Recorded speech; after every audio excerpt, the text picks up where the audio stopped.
welcome to our next episode of the Sangamo Road Trip. My name is Ann Mosley and I'm the director of the Sangamon Experience. Today we will be traveling through the town of Rochester, here right outside Springfield, Illinois. I've been very fortunate on my trip here to be able to walk down the historic Main Street and see a lot of the historic homes that are still here from when Rochester was originally founded.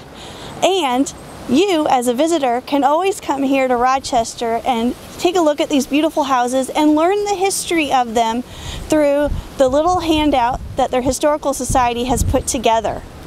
And there are a number of books written about this historic town and the people that have visited here. I encourage you to join me on this tour as we walk through and discover the rich history of Rochester, Illinois.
My first stop was the Old Stone House, built between 1832 and 1836 by Samuel Stevens, who moved to Central Illinois from New Hampshire.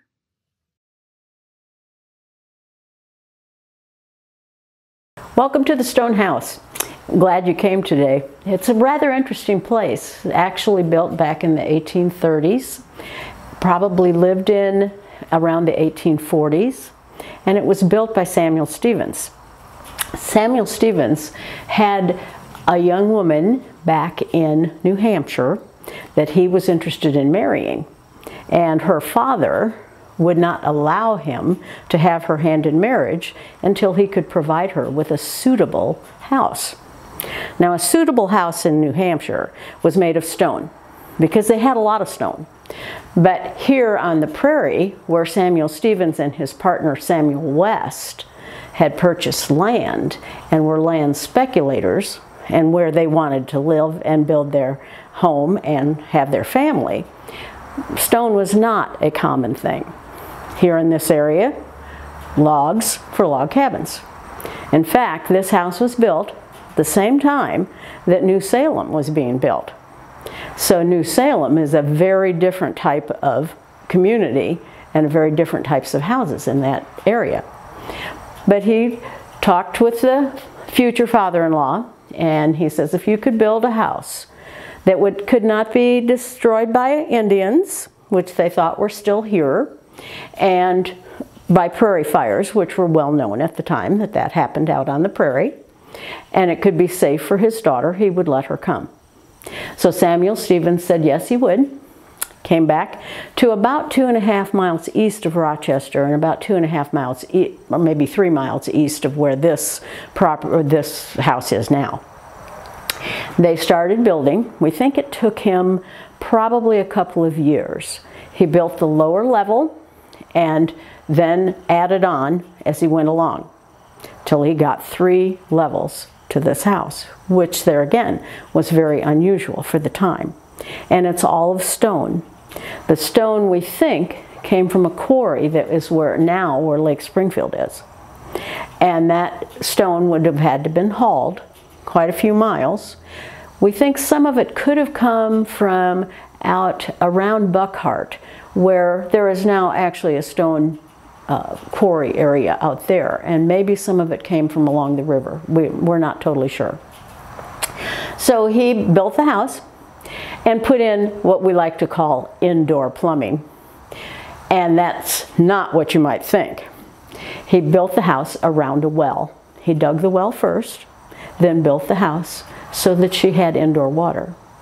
Now, of course, he's trying to impress his future father-in-law and bring his new bride to something that she would be used to out in New Hampshire. He eventually got the house done, went back, told the father that he had it and that it was ready, and he allowed her to marry him, and they came back to live here. They had 1 child. We think one right shortly after, like within the first year. That one died, which was common at that time, and they found an actual receipt for the casket. So that's how they knew that happened.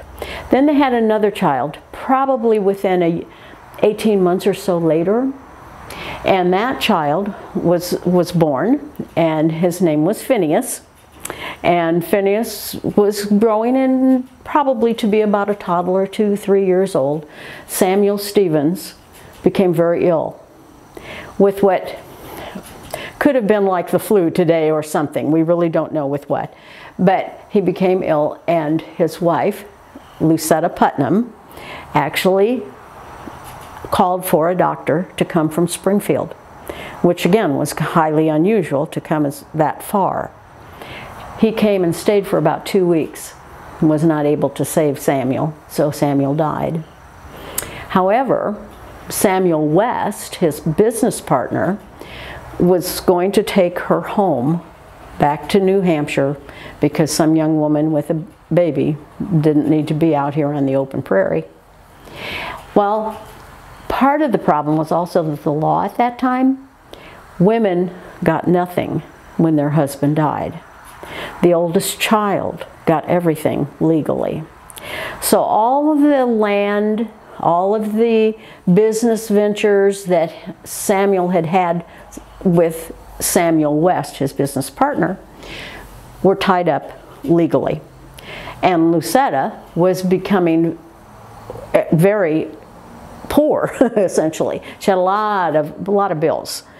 And they had to come up with what were they going to do? How were they going to get out of this problem? I personally think that they had set up their business partnership possibly out east. And so that was also part of the reason for the trip. As when they went back, Samuel West with Lucetta and the young child, to try to get things straightened out, they were told, go back to Illinois, find a lawyer. Get that lawyer to help you get it straightened out, and here's what you need to do. They were also told to sell everything that they had.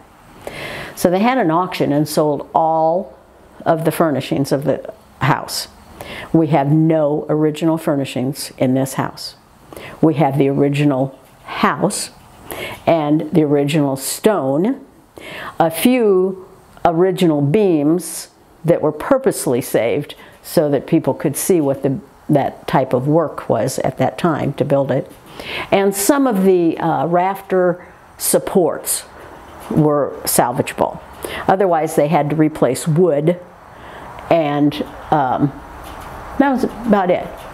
But people, all of the furnishings are donated by people here from Rochester or from the area that had some connection to the house or to the history of Rochester. So when they came back, they had that auction, sold everything.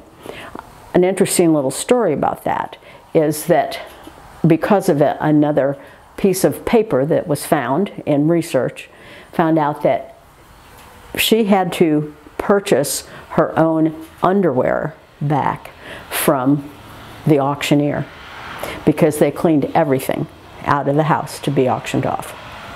And they actually have the receipt that shows that she did that.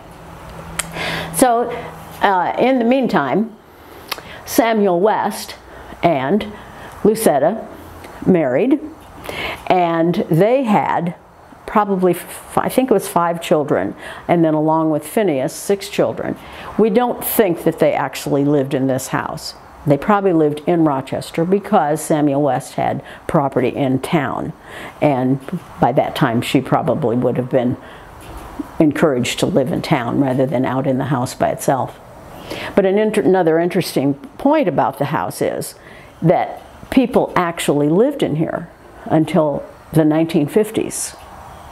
And when the house was donated to the Historical Society, they did find some makeshift electricity run here and there, but the house has no electricity, no running water except for that well that he dug in the first place. And it is restored as much as we could possibly do by going in when it was in pretty bad shape, taking pictures, and duplicating what they found. Another interesting point is that they hired a stonemason who had actually helped or worked or knew how to do that because he learned from his grandfather who had worked on the old state capitol. And he was quite an eccentric worker, as I've been told, and they had stored all of the stones because it was taken apart one stone at a time, all of the mortar removed, and he used a special 1800s type of mortar, which is different than what we use today. Put the house back together, and what is absolutely mind-boggling to me is that when they got it all done, got everything finished, they were missing only 1 stone. I don't know how that happened, but he knew what he was doing. They had been very careful in keeping and storing everything all that they could salvage from the original house and put it back together. And we've had tours, and we do school field trips here. We especially focus on the Rochester students, and in 3rd grade they get to come to the stone house and thoroughly enjoy and wait for that trip. They get, as close as we are to the school, they get to walk over, so that's probably part of it, and they usually eat at the park. So, but still, they always said, oh, my brother, my cousin, they came here and I've wanted to come too. And then we have open houses usually on the 1st Sunday of every month from June through October, and open, free, no charge. We're just here to tell you about the history of the house. While traveling around Sangamon County and the rest of central Illinois, you will hear stories about Abraham Lincoln. Here in Rochester, they have a few of their own. It was said that the site Lincoln was said to have delivered his first political speech in 1832 was on the lawn of the Campbell family. Now it is owned by Nancy and Jerry Campbell, and for over 130 years, Campbell descendants have owned the property on which Lincoln's early speech was delivered. Members of the Campbell family later cut up the stump that supposedly Lincoln stood on to give his speech. They built boards out of it to build 2 boxes. It was the desire of Bill Campbell, who owned one of the boxes, to donate the box to the Historical Society. Following Bill's death, the Campbell family made the donation in the name of the Campbell family to the Rochester Historical Society. But Lincoln didn't just stop here to give a speech. He also attended a Whig meeting in Rochester in March of 1844, according to the Sangamo Journal. In 1842, Lincoln met with former President Martin Van Buren, who was visiting his cousin George Brunk in Cotton Hill Township. Supposedly, Mr. Lincoln stood and spoke with Martin Van Buren to entertain him with some jokes of his own, and the former president was recorded laughing heartily at Mr. Lincoln's stories. Lincoln also stayed the night while visiting Martin Van Buren here in Rochester because the rivers were up so high. These are just some of the stories you will hear around Rochester, Illinois.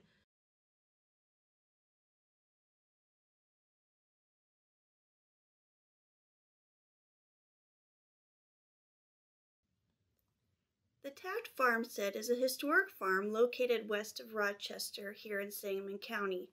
Established in the early 20th century, the farm is one of the few intact farmsteads from the period which was not a renovation of an earlier farm. The farm's classical revival farmhouse, which dates from 1912, is representative of the spread of individualized architecture to farms. Its design includes 2-story Doric columns along the front porch and a pyramidal roof with a pediment-like dormer on front. The farm's main barn, a wooden structure used for livestock, was built in 1906.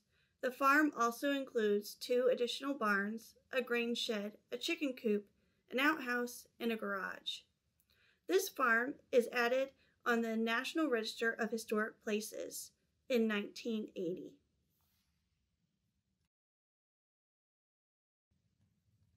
Another historic home here in Rochester is the Twist family residence.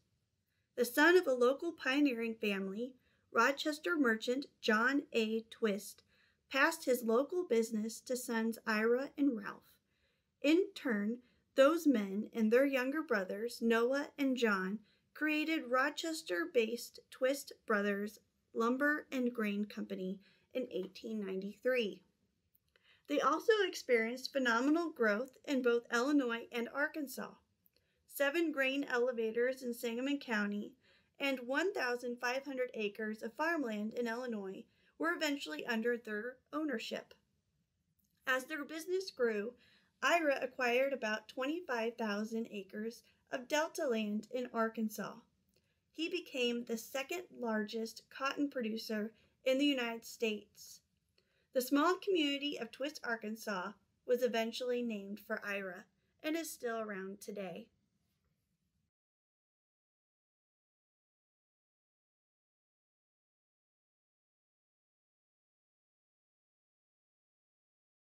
We're at the Bell House here in downtown Rochester, and this house is a very historic home, probably built somewhere in the early 1860s. It was built by Munson Carter, who was the first president of Rochester when Rochester incorporated in 1869.